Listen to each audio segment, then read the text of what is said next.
বাজার থেকে তো অনেক বিস্কুট কিনে খেয়েছেন, এরকম বিস্কুট কি খেয়েছেন? না খেলে বুঝতেই পারবেন না যে এর এত সুন্দর স্বাদ। চলো, নূপুর কিচেনে আপনাদের অনেক অনেক স্বাগত জানাই নতুন একটা পর্ব দেখার জন্য, এবং রেসিপিটা শুরু করা যাক। প্রথমে একটা নিয়েছি কাঁচের বোল, আর এই কাপ মেপেই আমি দিয়ে দিচ্ছি 2 কাপের মতো ওটসের গুঁড়ো। আর আমি প্রথমেই বলে রাখি, ওটসের গুঁড়োটা আমি শুকনো কড়াই নেড়ে মিক্সিতে গুঁড়ো করে নিয়েছি। আর নিয়ে নিচ্ছি 2 চামচের মতো, 4 চামচের 2 চামচ বেসন।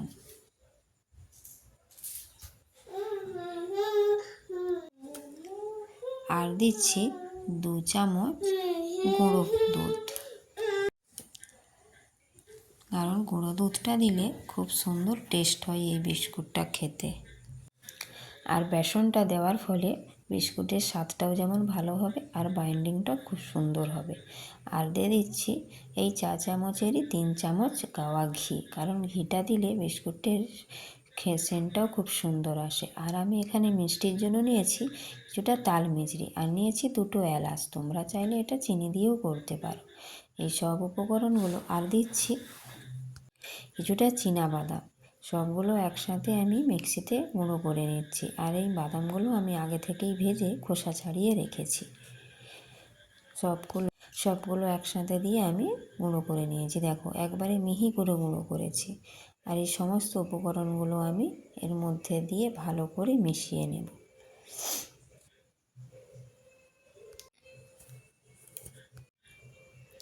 আর দিচ্ছি এই ছোট চামচের 1 চামচ বেকিং পাউডার, কারণ বিস্কুটটা যাতে বেশ খাস্তা এবং মুচমুচে হয়।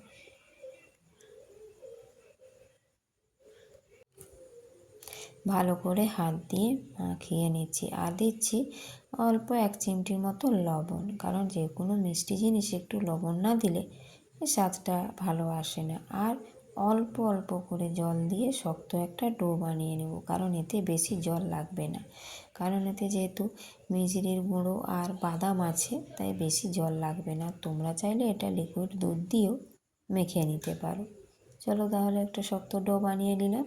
এটাকে আমি ঢেকে 5 মিনিটের মতো রেস্টে রেখে দিয়েছি। আর এদিকে একটা গ্যাসে লোহার কড়াই বসিয়ে আমি একটা স্ট্যান্ড দিয়ে আমি নুন দিয়েছি, দিয়ে হাই হিটে গরম করে নিচ্ছি। আর এদিকে যে পাত্রটাই আমি বিস্কুটগুলো ব্রেক করব, সেটাই আমি সামান্য একটু ঘি দিয়ে ব্রাশ করিয়ে নিচ্ছি, কারণ ঘি দিয়ে ব্রাশ করিয়ে নিলে বিস্কুটগুলো সহজেই উঠে আসে।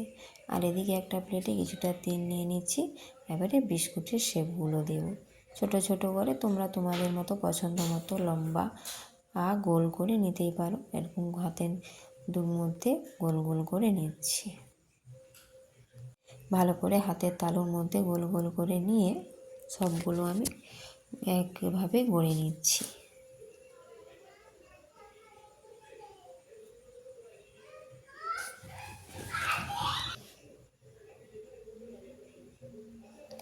একে একে সব বিস্কুটগুলো আমি গোল করে নিচ্ছি।